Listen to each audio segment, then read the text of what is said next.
Hey guys, it's Chris with Drop Dice. So I'm back this week with the player series. This one is actually titled Session Zero, even though this is the second episode of player series. So don't get too confused there. The first one was the 5 basic tips. This one is actually going to be episode 1, speaking to the Session Zero, what it is and why it is useful to you or could be useful to you. So let's first talk about Session Zero. I've talked about it on the channel before, but in case you have no idea what it is, essentially GM may call for a Session Zero, which is usually a character creation / open discussion thing for an upcoming game or adventure. Now, I am fully on board with the idea that one-shots probably don't require Session Zeros, but typically a campaign does. Just simply because of what entails with a campaign. It's going to be a lot of commitment, and you want to make sure that players understand what the game is going to be. That way, that when they make characters, they don't feel like they made a character for a game that didn't really play out. So let's talk about the three A's of Session Zeros. First off, ask for a Session Zero. That's number 1. Second, ask questions.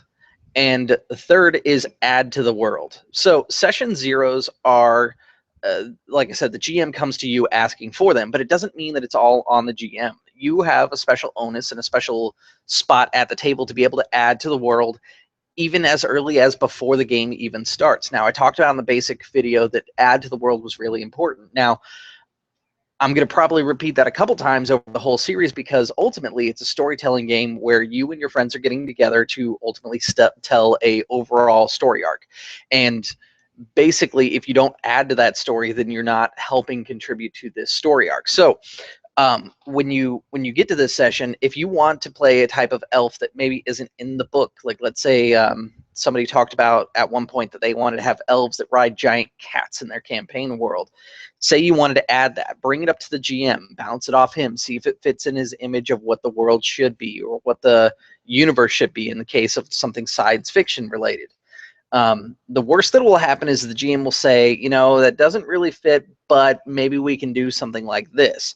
A good GM will always find a way to include some of those ideas if they can't include them wholesale. So that's kind of the add to the world one. Now, the ask questions is more about when you first sit down. The GM will probably start with a little spiel and be like, this is my world, this is kind of how things go, these are the elements, and this is the kind of story I want to tell, this is the system I'm looking at, because he's going to tell you about the foundation of the game as well. And it's up to you as the players to discuss. And remember, like I said, you do have a vote in the whole thing. So ask about things that maybe don't seem very clear. Try to get a better understanding about those, because the more you understand during this phase, it will give you more to kind of sit and let brew in your brain when you come to think about drawing up a background. Now, this is the other reason that asking questions is super important. Go in with kind of an idea of what you would like to play. To these Session Zeros and think about, you know, I have an idea. I kind of want to be a knight, or I kind of want to be a mage from a distant school. So you ask your GM, hey, so this is what I kind of thought about before coming in. I want to be this mage from a distant school across the sea. Is there anything like that in your world? If so, can you tell me a little bit about it?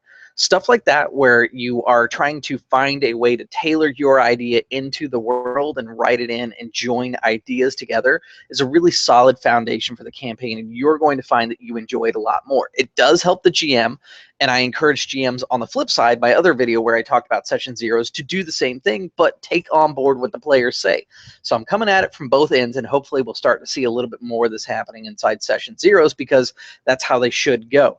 Now, the first A was ask for a Session Zero. If your GM wants to do a campaign and he wants to do a campaign in a super well-established setting, like let's say he says Legend of the Five Rings, year 1200, like my current campaign is. Now, there are some players that are advanced enough to know, okay, ultimately, if I know what year in history we're playing in, we don't need a Session Zero. Everybody can make characters and they can come to the table. Now, I don't necessarily agree with that all the time, because what ends up happening is let's say Joe over here makes a fighter, and then let's say Tom makes a fighter, and then I make a fighter, and then we have one guy who comes in with a bard. That's a pretty like kind of lopsided party. Now, if you did that with purpose, that would be fine. But the other thing that Session Zero does is, right now, us coming in and not talking to each other about what we're playing, we're coming in with strangers that are meeting up for the first time at the beginning of this campaign. We don't have a chance to discuss like maybe how our characters might know each other or have heard of each other and that sort of thing. And I like Session Zero because if you want to have a group that kind of starts off with at least a little familiarity, it's a really good way to do it so that you don't have to go through that awkward point of, I'm going to pull my sword on this party member because he said something mean to me in the bar or whatever the case may be. So those are the 3 A's. Remember those about Session Zero. Ask for a Session Zero, ask questions, and add to the world. Now, the other bit of advice that I have for you about a Session Zero is if you get a chance, if you're not very strong in memory, just go ahead and write down a couple notes, things that you think are fascinating. And I'd say write down probably 3 because I stick to kind of like easy to remember stuff. 3 A's, 3 bullet points. When you find stuff that you like, write down 3 bullet points of 3 things in the world that are distinctly different that you like. And then make sure you ask a little bit about those and jot down maybe 3 more subpoints of those. So now you've got 9 things written down as stuff that you can be like, these are the things I'm interested in that the GM has talked about. And then when you go through gameplay, you have this little list in front of you to remind you, when let's say your game is once a month. 6 months from now, you may not remember exactly what was covered in that session zero. But if you have that little checklist and you go, oh man, there were supposed to be ghosts in the South and we never dealt with those ghosts. I wonder what's going on with that. You can remember back to your notes. And maybe that plot thread has been lost, but it does show that you've taken some time to become a little invested in the story. And maybe you can come and revisit other things that are going on. Maybe the ghosts in the South is just a continual thing that's just always there. Maybe it's not like an overarching huge story point. It's just there happens to be a set of woods that are filled with ghosts, and it's as simple as that. But if your players want to take a little side quest or do a one-off episode like you see in anime and stuff like that, that's where some of those bullet points will come in place. And then the other thing you can do is you can tell your GM on like a side message, it's like, hey, I remember during Session Zero that you brought up this ghost forest thing. We've been doing this for a while. I kind of want to change it up. Do you think you could introduce the ghost forest? And then your GM could wrap the story to where it makes sense through the ghost forest for you.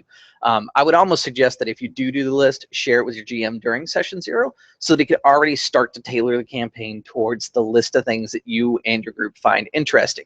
In fact, if you just want to do like one list for the group and just have the GM control it, that's a whole nother way that you could do it. And that would work out great because that gives the GM 3 major topics and then 3 subtopics within each one of those to be able to explore. So that's pretty much what the best part about Session Zero is. The other part that I think is really handy about Session Zero is, especially for online games, it gives you a chance to meet the other people inside your group, kind of make friends and establish, I play this type of character. Like I typically play solemn, oathbound, loyal, knightly knight type characters, even if they're not necessarily a knight. The exception being I like scoundrels occasionally. And I'll tell players during a Session Zero, it's, hey, I'm really looking to play a scoundrel type character. I don't think I'm going to be a rogue, but I want to be like a scoundrel. Is anybody else down for that kind of game? And I can work out what my concept is and make sure he fits. Because if I end up with a team full of basically paladin types and I'm bringing in Scoundrel Joe who's ready to steal from everybody, it's probably not going to work out to be the best. So it is a definite way to be able to flesh out your group along with your own personal character. And then lastly, the best thing about it is those topic points I told you to write down. Those can be used to implement into your backstory and get you some stuff, because chances are you're going to have a basic idea of what your character is leaving the Session Zero. In fact, most times I don't even finish my character during Session Zero. I'm just like, I'm going to be a human fighter and I'll probably take Battle Master when I get a chance. And that's how I kind of think about it, using D&D as the reference point. But then when I go home, I sit down and I really kind of let those ideas mint in my head, and I come back and I go, okay, this is what I really want to do. He's not actually going to be a fighter. I'll shoot a message to the GM. I decided to go with the rogue, or the ranger archetype, or the spellless ranger variant from Unearthed Arcana. I still want the Battle Master stuff, but I want to be a little different. I'm going to focus on using crossbows. He's going to be kind of a little bit of a scoundrel character. And because we're playing in the world of the Copper Jackals, I've got this idea of how the Copper Jackal minting process went and who he was beforehand. And I can write his story and place him in a city that makes sense for the world. That's basically how I put together Marcus for the Copper Jackals. And that's definitely how you can go about putting in your new characters in whatever game that you happen to play.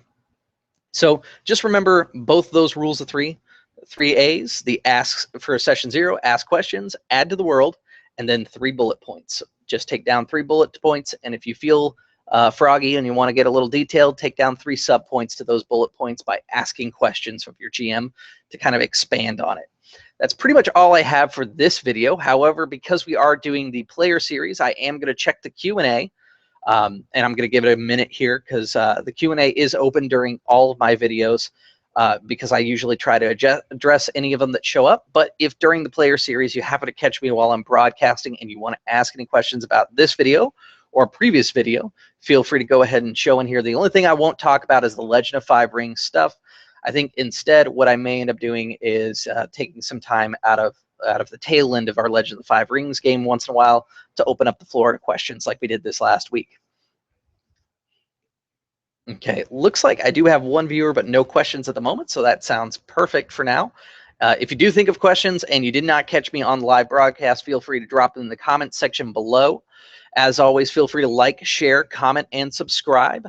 Check out the channel, or the channel's website, I should say, dropdice.com. I just put up the video talking about what Providence is and what I'm going to do to change things up. I also put up on my Facebook a list of things I need to do for Providence because I've had a wealth of people asking about it and when the beta test is going to be ready. And unfortunately, I've still got a lot of stuff going on. I just kind of wanted to get some attention to it so that I could start to see some feedback from people and see what people are looking for, things like that. Because ultimately, I want to put out a product that is professional, even if it is unprofessional and just going to be a downloadable from me, just so I can show, you know, who I am as a writer. And I think so far it's been pretty successful, and that's mainly due in part to viewers and readers of the website kind of providing support and commentary where they can, shooting messages. So if you're one of those people, or you've been thinking about shooting me a message about the content and talking to me about what you think about stuff like that, I appreciate that stuff. Go ahead and shoot me a message, either Facebook as PM, or you can do it directly on the website, or even here inside the comment section, or whatever video you want to comment to. As always, guys, thank you for viewing, and I will see you at the gaming table.